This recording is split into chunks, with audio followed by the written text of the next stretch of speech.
مقرزی شان واعظ خوشلحان دور دراز دا سفر کر کے تشریف لیان والے دین واسطے اللہ دے قرآن واسطے نبی مکرم جناب محمد الرسول اللہ صلی اللہ علیہ وسلم دے فرمان واسطے دن رات سفر کرن والے محنتاں کوششاں کافشاں کرن والے دعا فرماؤ اللہ پاک انہاں دیاں محنتاں کوششاں کافشاں سفراں نو اللہ اپنی بارگاہ اندر قبول و منظور فرمائے۔ خطاب واسطے میں دعوت دیاں گا حضرت مولانا حکیم محمد زبیر عباسی صاحب آف کراچی۔ کنتم خیر امت اخرجت للناس تأمرون بالمعروف وتنہون عن المنکر وتؤمنون باللہ وقال النبی صلی اللہ علیہ وسلم من راء منکم منکرا فلیغیرہ بیدہ ومن لم یستطع فبلسانہ ومن لم یستطع فبقلبہ وذلک اضعف الایمان۔ رب اشرح لي صدري ويسر لي امري واحلل عقدة من لساني يفقهوا قولي سبحانك لا علم لنا الا ما علمتنا انك انت العليم الحكيم۔ اللهم صل على محمد وعلى آل محمد كما صليت على ابراهيم وعلى آل ابراهيم انك حميد مجيد۔ اللهم بارك على محمد وعلى آل محمد كما باركت على إبراهيم وعلى آل إبراهيم إنك حميد مجيد۔ تمام قسم کی حمد تعریفات کبریائی اور بڑائی اللہ وحدہ لا شریک کے لیے ہے کہ جو تنہا اس پوری کائنات کا خالق اور مالک ہے۔ درود و سلام پیغمبر اسلام امام الانبیاء جناب محمد الرسول اللہ صلی اللہ علیہ وسلم پر کہ جن کے ذریعے سے ہدایت کا دین سارے عالم کے اندر پھیلا۔ ان تعریفی کلمات کے بعد میرے محترم بھائیوں، دوستوں، بزرگوں، انتہائی مفید گفتگو اصلاح معاشرہ کے حوالے سے جناب حقانی صاحب آپ احباب کے سامنے رکھ کر چلے گئے۔ میں نے انشاءاللہ الرحمن آپ احباب کا زیادہ وقت نہیں لینا، آپ بھی کافی دیر سے بیٹھے ہوئے تھکے ہوئے ہیں، اور میں بھی ایک طویل سفر سے تقریباً 1 ہفتے سے پنجاب کے مختلف علاقوں میں پروگرام کرتا آ رہا ہوں۔ نہ جسم اب اجازت دیتا ہے، نہ گلا اجازت دیتا ہے۔ کل واپسی ہے، آخری پروگرام، آخری خطاب آپ کے ہاں ہے۔ اللہ کریم سے دعا کیجئے گا کہ اللہ کریم اس دورے کو اپنی بارگاہ میں قبول فرمائے۔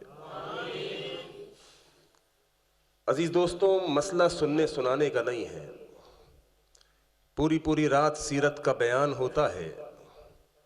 سیرت کا بیان سننے والے نبی علیہ السلام کی سیرت کا تذکرہ بھی سنتے ہیں، آقا علیہ السلام کی زلفوں کا بھی بیان ہوتا ہے، نبی علیہ السلام کے حلیے مبارک کا بھی بیان ہوتا ہے، آقا علیہ السلام کی داڑھی کا تذکرہ بھی ہوتا ہے، آپ علیہ السلام کے کردار، اقوال، افعال کا تذکرہ سنتے ہیں۔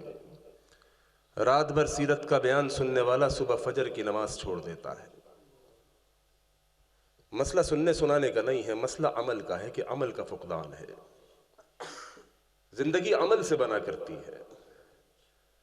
یہ جو سننے کا جنون اور سننے کا شوق ہے، یہ بہت اچھا ہے، لیکن اگر یہ سننا سنانا میری اور آپ کی زندگی کو تبدیل کرتا ہے، پوری رات اللہ کے نبی کی سیرت کا تذکرہ ہوتا ہے، میرے نبی کی داڑھی کا تذکرہ ہوتا ہے، میرے نبی کے حلیے کا تذکرہ ہوتا ہے، لیکن میرے محترم بھائیوں، اکثر دیکھا یہ گیا ہے پوری رات سیرت کا بیان سننے والا صبح حجام کی دکان پہ بیٹھا اللہ کے نبی کی سنت کو منڈوا رہا ہوتا ہے۔ کیا فائدہ ایسا سننے سنانے کا؟ سننا اس نیت سے انشاءاللہ الرحمن کہ جو سنیں گے اس کے اوپر عمل کریں گے انشاءاللہ۔ میرے بھائی، جو ہمارے اسلاف ہیں، جن سے دین یہ مجھے اور آپ تک پہنچا ہے، ان کے اعمال، ان کی زندگیاں کچھ ایسی تھیں کہ جو وہ سنتے تھے، جو پڑھتے تھے، جو پڑھاتے تھے، اس کے اوپر پہلے عمل کرتے تھے۔ امام ابو داؤد رحمہ اللہ کے بارے میں آتا ہے، ایک دن دریا کنارے بیٹھے ہوئے حدیث لکھ رہے تھے۔ حدیث لکھنے میں اس حد تک مشغول تھے کہ دریا کے اندر سے ایک کشتی گزر رہی تھی، اور کشتی کے اندر ایک مسافر نے کہا الحمدللہ، چھینک آئی اس کو، اور چھینکنے کے بعد اس نے کہا الحمدللہ۔ آپ کو معلوم ہے نا کہ جس شخص نے چھینکا ہے الحمدللہ، سننے والا کیا جواب دے گا؟ یرحمک اللہ۔ امام ابو داؤد رحمہ اللہ کہتے ہیں کہ میں لکھنے میں اس حد تک مشغول تھا کہ میری توجہ اس جانب نہیں گئی، کانوں سے سنا تھا لیکن جواب نہ دے سکا، حدیث لکھتا رہا۔ وہ شخص کہ جس نے چھینکا تھا وہ کشتی روانہ ہو گئی اور کافی سفر طے کر چکی۔ امام ابو داؤد رحمہ اللہ کے ذہن میں ایک خیال آیا، اپنے آپ سے مخاطب ہوئے، اے ابو داؤد، پوری زندگی حدیث سیکھنے میں، حدیث لکھنے میں، حدیث بیان کرنے میں گزار دی، لیکن حدیث لکھنے کا مقصد یہ ہے کہ ان حدیثوں کے اوپر عمل کیا جائے، حدیث بیان کرنے کا مقصد یہ ہے کہ ان حدیثوں پر تیرا عمل ہو۔ اگر حدیث لکھنے کے باوجود، حدیث سننے کے باوجود، حدیث سنانے کے باوجود اگر وہ حدیث میری زندگی پر اپلائے نہیں ہوتی، میرے محترم بھائیوں، کل قیامت کے دن میرے اور تیرے لیے مصیبت کی وجہ بن سکتی ہے، پکڑ کا سبب بن سکتی ہے۔ امام ابو داؤد کے ذہن میں یہ بات آئی کہ اس شخص نے دریا میں کہا تھا الحمدللہ۔ اے ابو داؤد، تو نے اپنے کانوں سے سنا تھا، لیکن تو حدیث لکھنے میں اس حد تک مشغول تھا کہ تیری توجہ نہ رہی۔ ایسی حدیث لکھنے کا کیا فائدہ جس کے اوپر تیرا اپنا عمل نہ ہو۔ امام ابو داؤد رحمہ اللہ نے اسی وقت حدیث کو بند کیا، رجسٹر کو بند کیا، قلم کو رکھ دیا، دریا کی جانب گئے، ملاح کو روکا، کشتی والے کو بلایا، کہا کہ دیکھو وہ دور کشتی جاتی ہوئی نظر آ رہی ہے، مجھے اس کشتی تک جانا ہے، کتنی رقم لوگے؟ اس نے کہا جناب اتنی رقم لوں گا۔ رقم طے ہو گئی۔ امام ابو داؤد رحمہ اللہ نے وہ مطلوبہ رقم اس کشتی والے کو دی، اور کشتی والے کو کہا کہ مجھے اس کشتی تک پہنچا دیجئے۔ اس کشتی والے نے جب اس کشتی والے کے پاس کے جس میں الحمدللہ جس کشتی کے اندر بندے نے کہا تھا، جب امام ابو داؤد کی کشتی اس کشتی کے برابر میں پہنچتی ہے، اپنے ملاح کو کہتے ہیں کہ بس کشتی روک دو۔ بیچ دریا میں کشتی رکوائی، اس شخص کی طرف مخاطب کرتے ہوئے ہاتھ اٹھا کے کہا یرحمک اللہ، اور ملاح کو کہا کہ بس اب واپس لے لو۔ وہ شخص جو کشتی والا تھا ملاح، وہ کہنے لگا حضرت یہ کیا بات ہوئی؟ آپ نے اتنا لمبا سفر طے کیا، اتنی رقم ادا کی، اور جناب بس یرحمک اللہ کہہ کے آپ کہتے ہیں کہ کشتی واپس لے لو۔ امام ابو داؤد رحمہ اللہ نے فرمایا اللہ کے بندے، تجھے معلوم نہیں کہ حدیث کے اوپر عمل کرنا کتنا بڑا عمل ہے۔ رب رحمان نے قرآن میں کہا یا ایھا الذین آمنو، اے لوگو جو ایمان لائے ہو، اے لوگو جو ایمان کے دعوے دار ہو، لما تقولون ما لا تفعلون، کبر مقتا عند اللہ ان تقولوا ما لا تفعلون۔ داعیان اسلام کو میرے محترم بھائیوں بڑا محتاط رہنا چاہیے۔ جو پڑھتے ہیں، جو لکھتے ہیں، جو بیان کرتے ہیں، اس کے اوپر سب سے پہلے اپنا آپ عمل ہونا چاہیے۔ رب رحمان نے اہل ایمان کو نچوڑتے ہوئے کہا اہل ایمان لما تقولون ما لا تفعلون، وہ بات کہتے کیوں ہو، اس بات کی دعوت کیوں دیتے ہو کہ جس پر تم خود عمل نہیں کرتے۔ کبر مقتا عند اللہ ان تقولوا ما لا تفعلون، رب رحمان کے نزدیک یہ بدترین جرم ہے کہ ایک چیز کی لوگوں کو دعوت دو اور خود اس کے اوپر عمل نہ کرو۔ میرے محترم بھائیوں، زندگیاں عمل سے بنا کرتی ہیں۔ آج عمل کا فقدان ہے۔ میں نے انشاءاللہ الرحمن آپ سے جو چند باتیں کرنی ہیں، اس سے پہلے میں آپ کو عمل کی ترغیب دلانا چاہتا ہوں کہ ہم نے اس سننے سنانے کو رائے گاہ نہیں جانے دینا۔ اللہ کی قسم بڑا قیمتی وقت ہے، بڑا قیمتی مجلس ہے۔ یہ مجلس یہ جو آپ سفر طے کر کے اپنے گھروں سے اپنے گرم بستروں کو چھوڑ کر آئے ہیں، یہ مجلس معمولی نہیں ہے۔ صفوان رضی اللہ تعالیٰ عنہ کے بارے میں آتا ہے، نبی علیہ الصلوۃ والسلام کی مجلس میں آئے، کہا کہ اللہ کے نبی علم سیکھنے کے لیے آیا ہوں۔ آپ کس لیے آئے ہیں؟ چاول کھانے تو کوئی نہیں آیا، نیت چاول کی تو نہیں تھی نا؟ انشاءاللہ اجر ملے گا، چاول کی ہو تب بھی اجر ملے گا۔ کوئی کسی بہانے سے آیا ہو اور اللہ کے دین کی بات سن لے اور اس کے اوپر عمل کر لے، انشاءاللہ اس کا اجر ہے۔ صفوان نے کہا رضی اللہ تعالیٰ عنہ، اللہ کے نبی علم سیکھنے کے لیے آیا ہوں۔ میرے نبی علیہ الصلوۃ والسلام نے کہا طالب علم کو مرحبا کہتے ہیں۔ اللہ اکبر! طالب علم کی کیا شان ہے! قیامت تک آنے والے ایک ایک طالب علم کو میرے نبی علیہ الصلوۃ والسلام کی طرف سے مرحبا، خوش آمدید، جی آیا نو پخیر راغلے۔ اعزاز ہے آپ کے لیے، یہاں پر نہ درہم و دینار کا کوئی جھگڑا ہے، نہ جائیداد کا کوئی تنازع حل ہونے جا رہا ہے، نہ زمینوں کی کوئی بات ہے، خالصتاً اللہ کے دین کو سننے کے لیے، رب رحمان کے دین کی سربلندی کی کوششوں کے لیے جمع ہوئے ہیں۔ میرے نبی علیہ الصلوۃ والسلام نے کہا صفوان، معلوم ہے یہ جو آپ دین سیکھنے کے لیے آئے ہیں، اس وقت چاروں طرف سے آپ کو رب رحمان کے فرشتوں نے گھیرا ہوا ہے۔ میرے نبی علیہ الصلوۃ والسلام نے فرمایا، اور یہ فرشتے جنہوں نے آپ کو گھیرا ہوا ہے، یہ یوں تہ در تہ آسمان کی بلندیوں تک ہیں۔ اللہ کی قسم میرے محترم بھائیوں، چچا وطنی کی اس مسجد کے اندر درس قرآن میں آنے والوں، اس وقت چاروں طرف سے تمہیں رب رحمان کے فرشتوں نے گھیرا ہوا ہے، اور یہ فرشتے یوں تہ در تہ آسمان کی بلندیوں تک ہیں۔ کر کیا رہے ہیں؟ میرے تیرے لیے اللہ سے مغفرت کی دعا کر رہے ہیں۔ اتنی عظیم مجلس میں بیٹھ کر بھی میرے محترم بھائیوں، اگر یہ زندگی تبدیل نہ ہوئی تو پھر خسارے کا سودا ہے۔ دیکھو اللہ رب العالمین یہ جو زندگی کے اندر مواقع عطا کرتا ہے، آپ نے دیکھا کہ یہ آج جناب کانفرنس بھائی نے منعقد کی، اللہ ان کو جزائے خیر دے۔ اس طرح کی درجنوں کانفرنسز پورے سال منعقد ہوتی ہیں۔ ہر دوسرے تیسرے دن مسجد کا مولوی صاحب کبھی قرآن کو کھول کے، کبھی ریاض الصالحین کو کھول کے، کبھی بخاری کو کھول کے آپ کو درس دے رہا ہے۔ وہ ہفتے میں ایک دن جمعے کا آتا ہے، جمعے کے دن بھی خطیب آپ کو جھنجھوڑتا ہے۔ سال میں ایک دن رمضان کا بھی آتا ہے، ایک مہینہ، وہ رمضان کہ جس کے بارے میں اللہ کے نبی علیہ الصلوۃ والسلام فرماتے ہیں، اذا دخل رمضان فتحت ابواب الجنہ وغلقت ابواب جہنم۔ رمضان وہ مہینہ ہے کہ جس میں جنت کے دروازوں کو کھول دیا جاتا ہے، جہنم کے دروازوں کو بند کر دیا جاتا ہے۔ ابھی قریب ہے، چند مہینوں میں انشاءاللہ الرحمن رمضان المبارک کا مہینہ اللہ کریم مجھے آپ کو دیکھنا نصیب فرمائے۔ یہ رمضان یہ بھی در حقیقت تبدیلی کے لیے آتا ہے۔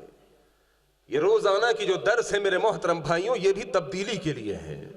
یہ آج کی جو کانفرنس منعقد کی گئی ہے، اللہ کی قسم اس کے پیچھے مقصد تبدیلی ہے۔ روزانہ مولوی صاحب جو درس بخاری دیتا ہے، قرآن کا ترجمہ پڑھتا ہے، تفسیر بیان کرتا ہے، اس کا مقصد بھی تبدیلی ہے۔ جمعے کے دن مولوی پورا 1 گھنٹہ آدھا گھنٹہ اپنا گلا خشک کرتا ہے، اس کا مقصد بھی تبدیلی ہے۔ آج اس کانفرنس کا مقصد بھی تبدیلی، روزانے کے دروس کا مقصد بھی تبدیلی، جمعے کے خطبات کا مقصد بھی تبدیلی، رمضان کا مقصد بھی تبدیلی ہے۔ یا ایھا الذین آمنوا، اے لوگو جو ایمان لائے ہو، کتب علیکم الصیام، تم پہ فرض کر دیے گئے روزوں کا رکھنا، کما کتب علی الذین من قبلکم، تم سے پچھلی امتوں پر بھی روزوں کا رکھنا فرض تھا، لعلکم تتقون، تاکہ تمہاری زندگی تبدیل ہو جائے، تم متقی بن جاؤ، پرہیزگار بن جاؤ۔ لیکن میرے محترم بھائیوں، روزانہ کے دروس کے باوجود، جمعے کے خطبات کے باوجود، سال میں رمضان کا 1 مہینہ آ گیا، اس کے باوجود اگر میری تیری زندگی تبدیل نہ ہوئی پھر کیا ہوگا معلوم ہے؟ ایک مثال دے کے بات کو سمجھاتا ہوں۔ بعض باتیں قرآن اور حدیث کی سمجھ نہیں آتی، ایک مثال کے طور پہ سمجھ آ جاتی ہیں۔ مثال سمجھیے، آپ نے ایک جوڑا خریدا، کوئی 5,000 روپے خرچ کیے اس جوڑے کے اوپر۔ 5,000 روپے کا قیمتی جوڑا آپ نے خریدا ہے، یہاں پر بالکل فرنٹ پہ سامنے اس کے اوپر آپ چائے پی رہے تھے، اس کا داغ لگ گیا، اور آپ کو معلوم ہے کہ چائے کے دھبے بڑے ضدی ہوا کرتے ہیں، باقی چیزوں کے دھبے پھر آسانی سے چھوٹ جاتے ہیں، لیکن یہ جو چائے کے داغ ہوا کرتے ہیں یہ بڑے ضدی داغ ہوتے ہیں، بڑی مشکل سے چھوٹتے ہیں۔ اور بعض دفعہ تو ایسا بھی ہوا ہے، میرے اپنے ساتھ ہوا ہے، نیا جوڑا خریدا، نیا جوڑا، مہنگا قیمتی جوڑا، چائے کا داغ لگ گیا، گھر میں بیوی کے پاس گیا، بیوی نے کہا یہ نہیں دھل سکتا۔ آپ کی سوٹ کے اوپر چائے کا داغ لگ گیا، اپنی بیوی کے پاس گئے کہ میں نے 5,000 روپے کا جوڑا خریدا ہے، اس داغ کو اتار دو۔ بیوی نے کہا اتار دوں گی، کوئی اچھا سا صرف لا کے دیجئے، کیمیکل لا کے دیجئے۔ ریگولر روزانہ کی بنیاد پہ جو کپڑے دھوتی ہوں ان صرف سے نہیں اترے گا، یہ بڑا خطرناک قسم کا داغ ہے، کوئی اسپیشل قسم کا کیمیکل لا کے دیجئے، اچھا صرف لا کے دیجئے۔ آپ نے جناب عالی بیوی کو بہترین قسم کا جو آپ کے چچا وطنی شہر میں ملتا ہے وہ صرف لا کے دیا۔ آپ کی بیوی نے بڑی کوششیں کی، بالآخر آپ کو کہہ دیا کہ سرتاج کوشش تو بہت کی، بہترین قسم کا کیمیکل جو آپ نے لا کے دیا وہ بھی ڈالا، میں ہار گئی، میں اس داغ کو نہیں اتار سکی۔ اب آپ نے دوستوں سے مشورہ کیا کہ یار 5,000 روپے کا جوڑا ہے، اتنا قیمتی، بیوی نے تو ہمت ہار دی، اب کیا کروں؟ دوستوں نے مشورہ دیا، او اللہ کے بندے ہمت کیوں ہارتا ہے؟ وہ کونے محلے کے اندر ایک بہترین ڈرائی کلینر موجود، ایک زبردست قسم کا دھوبی موجود، وہ پیسے تجھ سے زیادہ لے گا لیکن تیرے کپڑوں سے داغ اور دھبوں کو اتار دے گا۔ آپ دھوبی کے پاس گئے، آپ نے دھوبی سے ڈرائی کلینر سے پیسوں کو طے کیا کہ بھائی اس دھبوں کو اتارنے کا کتنا لوگے؟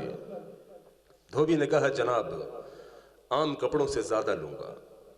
آپ نے کہا پرواہ نہیں، کتنے لے لے گا؟ 200 400 500 روپے، میرا 5,000 کا جوڑا تو بچ جائے گا۔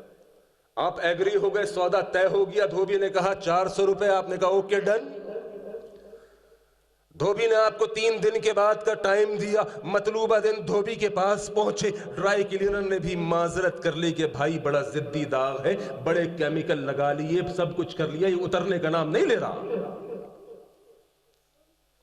اب بیوی کی طرف سے بھی مایوس کن جواب مل چکا ہے اور دھوبی کی طرف سے بھی مایوس کن جواب مل چکا ہے۔ بھائی اب آپ کیا کریں گے؟ اس کپڑے کو رکھیں گے، پھینک دیں گے؟ بھلے سے 5,000 کا تھا، قیمتی تھا، اس کپڑے کا کیا کرنا جس کے سامنے دھبا لگا ہوا ہے، نہ کہیں درس میں پہن کے جا سکتے ہو، نہ جمعے کی نماز میں، نہ کسی کی تقریب اٹینڈ کر سکتے ہو، ایسے کپڑے کو اٹھا کے آگ میں پھینکو گے، پھینک دو گے۔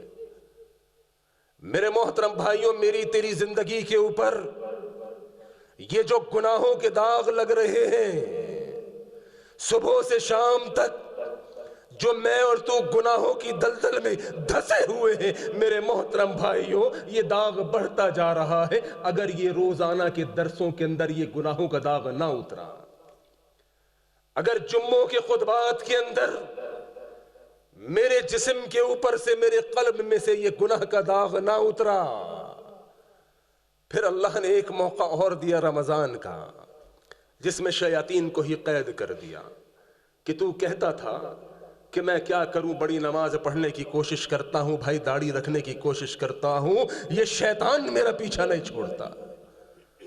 او بھائی رمضان کے اندر رب رحمان نے اس شیطان کو جکڑ دیا، اس شیطان کو بند کر دیا۔ اب بھی اگر تیرے گناہوں کے یہ داغ نہ اترے، اللہ کی قسم کل قیامت کے دن ایک بھٹی ہے جسے جہنم کہتے ہیں۔ اللہ اکبر، اللہم اجرنا من النار۔ اس جہنم کی خاصیت یہ ہے کہ یہ بڑے بڑے گناہوں کو، داغ کو اتار دے گی۔ وَلَا تَمُوتُنَّ إِلَّا وَأَنْتُمْ مُسْلِمُونَ۔ میرے محترم بھائیوں، موت نہ آنے پائے یہاں تک کہ تو فرما بردار نہ بن جائے۔ اپنی زندگیوں کو ٹٹولو یاروں. ہم کس سمت جا رہے ہیں؟ ہماری زندگیاں کہاں پر جا رہی ہیں؟ ہم صبح و شام کیا کر رہے ہیں؟ میرے شب روز کیسے ہیں؟ میں عرض کر رہا تھا کہ زندگیاں اگر عمل سے خالی ہیں تو بڑی خطرناک بات ہے. زندگی کو عمل کی طرف لائیے. تھوڑا سنیے، تھوڑا پڑھیے، لیکن اس کے اوپر عمل کیجیے. میرے نبی علیہ الصلوۃ والسلام نے فرمایا، بخاری کی حدیث ہے، میرے نبی نے فرمایا کل امتی یدخلون الجنت الا من ابا. صحابہ موجود تھے، صحابہ سے خطاب کیا اللہ کے نبی نے، اے میرے صحابہ، میری امت کے تمام لوگ جنت میں داخل ہو جائیں گے الا من ابا، مگر جس نے جانے سے انکار کیا. اب میں آپ سے پوچھتا ہوں، یہاں اتنے لوگ بیٹھے ہوئے ہیں، آپ میں سے کوئی جنت جانے سے انکار کرے گا؟ نہیں بھائی. او اللہ کی قسم، ہمارا ایمان لانا، ہمارا نماز پڑھنا، روزہ رکھنا، حج و زکوٰۃ، یہ سب کچھ اس لیے ہے کہ اللہ ہمیں جنت عطا کر دے. ہمارا مال خرچ کرنا، ہمارا دین کی طرف چلنا، ہمارا لپک کے آنا، اللہ کے دین کے مددگار بننا، انصار بننا، اللہ کے رستے میں کوششیں کرنا، وہ میرے محترم بھائیوں، یہ سب کچھ اس لیے ہے کہ ہم جنت مل جائے. میں یہاں پر چل کے آیا ہوں، اللہ کی قسم اس کے علاوہ کوئی دوسرا مقصد نہیں کہ اللہ میرے اس عمل کو قبول کر لے، مجھے جنت دے دے. آپ اتنی سردی کی راتوں میں اپنے بستروں کو چھوڑ کے، آرام کو چھوڑ کے آئے ہیں، آپ کا کوئی مقصد نہیں کہ ہمیں جنت مل جائے. جس طرح آپ حیران ہوئے جب میرے نبی نے صحابہ کو کہا، اے میرے صحابہ، میری امت کے تمام لوگ جنت میں داخل ہو جائیں گے مگر جس نے انکار کیا. صحابہ بھی حیران ہو گئے. صحابہ نے کہا، اللہ کے نبی، ہم تو ایمان اس لیے لائے ہیں کہ ہم جنت میں چلے جائیں. قیل یا رسول اللہ من یابا. اس صحابہ نے حیران ہو کے پوچھا، اللہ کے نبی، وہ کون ہے جو جنت میں جانے سے انکار کرے گا؟ قال من اطاعنی دخل الجنہ ومن عصانی فقد ابا. یہ ہے میری ساری بات کا نچوڑ. میرے نبی نے فرمایا، میرے صحابہ، تم پوچھتے ہو کہ کون وہ بدنصیب ہے جو خود سے جنت میں جانے کا انکار کرے گا؟ اے میرے صحابہ سن لو، من اطاعنی دخل الجنہ، جس نے میری بات آ جانے کے بعد میری بات کو قبول کر لیا، میری بات پر عمل کر لیا، یہ وہ خوش نصیب ہے جو جنت میں چلا جائے گا. اور جس نے حدیث رسول آ جانے کے بعد، جس نے میرے فرمان کے آ جانے کے بعد اپنے امام کی بات کو، اپنے مولوی کی بات کو، اپنی انا کو، اپنی ضد کو، اپنی ہر دھرمی کو آگے لے کر آیا، فقط ابا، یہی وہ بدنصیب ہے جو جنت میں نہیں جا پائے گا. میرے بھائی، یہاں پر میرے وہ بھائی موجود ہیں جو اس بات کے دعوے دار ہیں کہ ہم مواحد ہیں، توحید پرست، اہل حدیث ہیں. اہل حدیث کے 2 اصول، آواز نہیں آئی، اطیع اللہ و اطیع الرسول. جہاں اہل حدیث کی پہچان ہے کہ اہل حدیث کے سامنے حدیث آ جائے، اہل حدیث کہتے ہی اس کو ہے جس کے سامنے اللہ کے نبی کی بات پیش کی جائے وہ کہے کہ بس میرا سر تسلیم ہو گیا. جس کے سامنے حدیث پیش کی جائے اور وہ آگے سے اپنے امام کی بات کرے، مولوی کی بات کرے، اپنی انا کو لے کر آئے، ضد کو لائے، ہر دھرمی کو لائے، وہ اہل حدیث نہیں ہے. اہل حدیث تو کیا، اللہ کی قسم، وہ مسلمان نہیں ہے. چونکہ جنت مسلمان کے لیے ہے، مومن کے لیے ہے. اور میرے نبی نے فرما دیا، جو میری بات سننے کے بعد میری بات پر عمل نہیں کرے گا، یہی وہ بدنصیب ہے جس نے جنت میں جانے سے انکار کیا ہے. ایک سوال رکھتا ہوں میں اپنے بھائیوں کے آگے، کیا اہل حدیث ہونے کے لیے صرف رفع دین، اونچی آمین، قدم سے قدم ملانا، کیا خالی یہی پہچان اور شناخت ہے اہل حدیث ہونے کی؟ میرے محترم بھائیوں، نبی کی ایک ایک سنت، اللہ کے نبی کی ایک ایک بات ہمارے لیے سر و آنکھوں کے اوپر. کیا تم نے اللہ کے نبی کا فرمان نہیں سنا؟ میں اپنے بھائیوں کو ایک سوچ دے کر جانا چاہتا ہوں. او یارو زندگی 2 دن کی ہے، اللہ کی قسم کب زندگی کی شام ہو جائے، کب موت آ جائے نہیں معلوم۔ موت تو یوں سر پر کھڑی ہے کہ ہمارے کوئی انتہا نہیں۔ ابھی کراچی سے 2 دن پہلے فون آیا، میرا کزن، میرا رشتہ دار، 38 سال کی عمر، میرے ساتھ بچپن میں کھیلا کرتا تھا، بہت چھوٹی عمر کا نوجوان، مجھے فون آیا کہ تمہارا کزن عاصم کا انتقال ہو گیا۔ میں حیران، وہ 38 سالہ نوجوان کے انتقال کی خبر اچانک آئے گی تو حیرانگی بنتی ہے کہ نہیں بنتی؟ وہ بھائی ایک بابا تھا 60 65 70 سال کا، ٹی بی کا مریض تھا، ہارٹ کا مریض تھا، شوگر بلڈ پریشر تھی۔ اس کا فون آئے گا تو آپ کو اتنی تکلیف ہوگی، رشتہ دار ہے، لیکن حیرانگی نہیں ہوگی، چونکہ ذہنی طور پر آپ تیار تھے کہ بابا 70 78 سال کا ہو چکا ہے، شوگر بلڈ پریشر بھی ہے، دل کا مریض بھی ہے۔ لیکن وہ نوجوان جو 38 سال کا ہو، جو کڑیل نوجوان ہو، نہ کوئی دکھ نہ کوئی بیماری، اچانک فون آ جائے کہ اس کا انتقال ہو گیا، میں حیران ہو گیا۔ میں نے پوچھا کس طرح انتقال ہوا؟ کہنے لگے یار کچھ بھی نہیں تھا، رات آیا گھر پر بالکل صحیح سویا، صبح اٹھانے کے لیے جب اس کو بیدار کیا، بس اس نے آنکھیں نہیں کھولی، ہاتھ پاؤں چھوڑ دیے۔ ہسپتال لے کر گئے، ڈاکٹروں نے کہا انتقال ہوئے بھی 2-3 گھنٹے گزر چکے ہیں۔ میرے محترم بھائیوں، یہ ہے زندگی، یہ زندگی کبھی بھی ختم ہو جائے گی، فنا ہو جائے گی۔ میرے اور تیرے چاہنے والے، محبت کرنے والے مجھے اور تجھے من و من مٹی تلے دبا کے آ جائیں گے، یہ ہے زندگی کی حقیقت۔ کیا تمہیں نہیں معلوم؟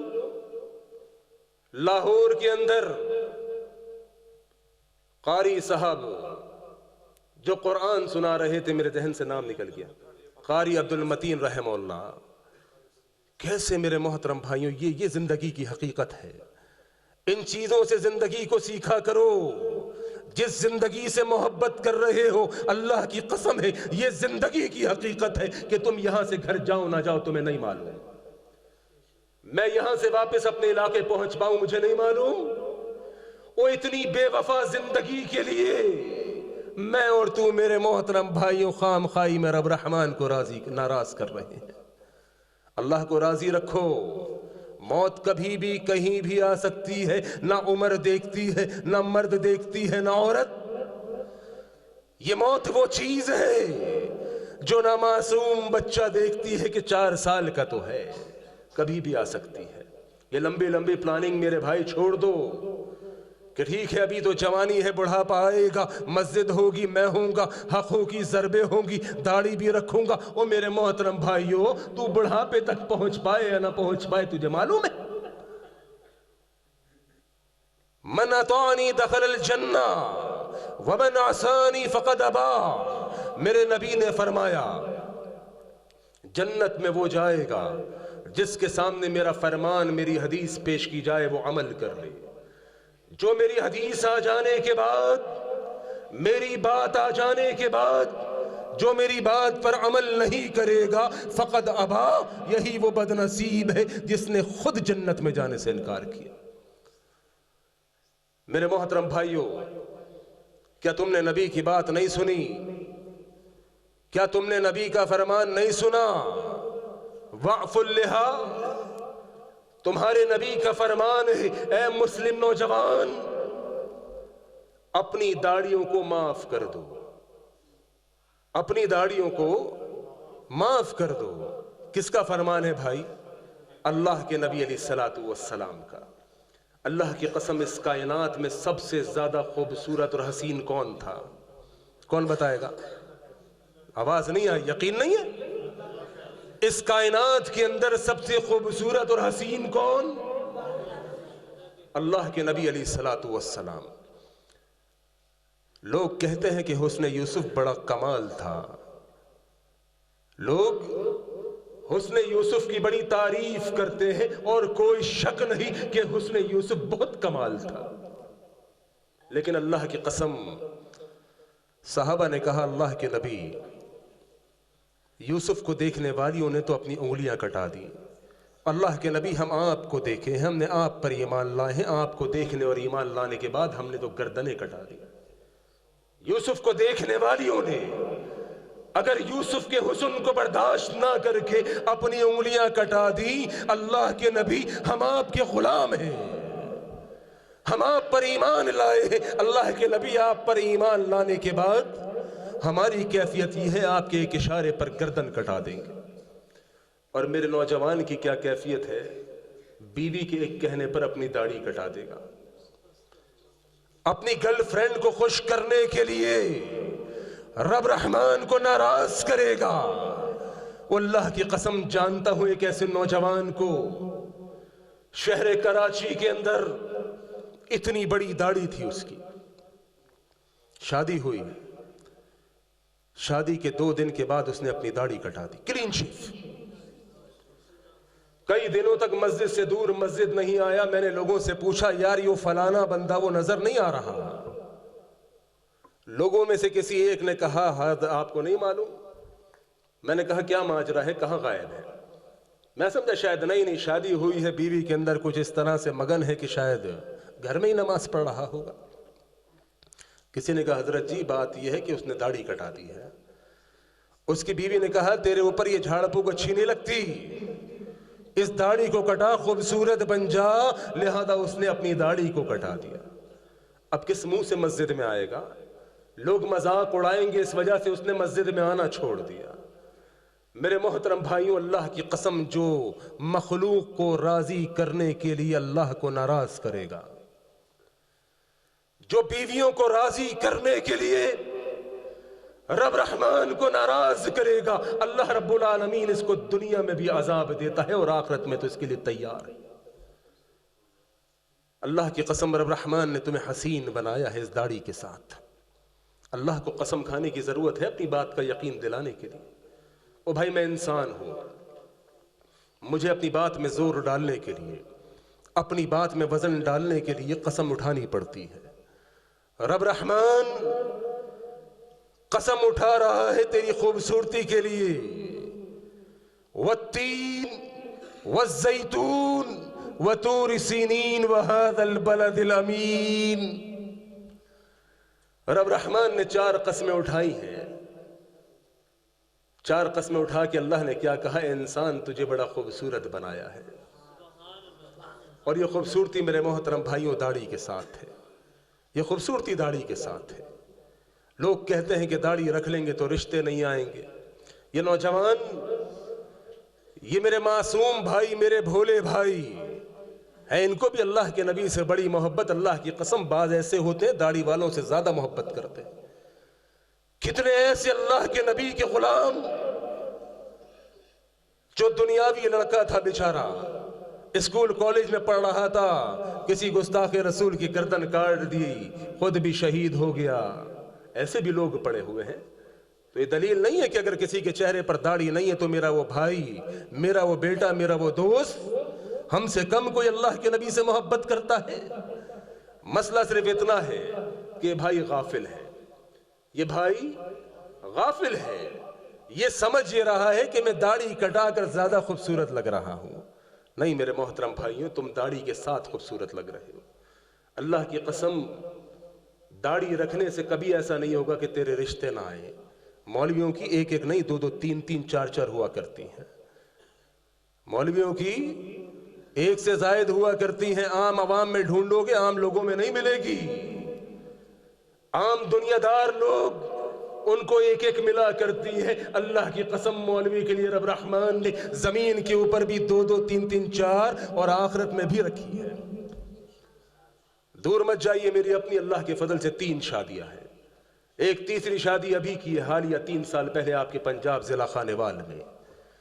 اللہ رب العالمین جو اللہ کے لیے کرتا ہے میرے محترم بھائیوں، اللہ دنیا اس کے آگے ڈھیر کر دیتا ہے۔ یوسف علیہ السلام جن کے بارے میں ہے کہ جناب حسن یوسف کمال کا تھا۔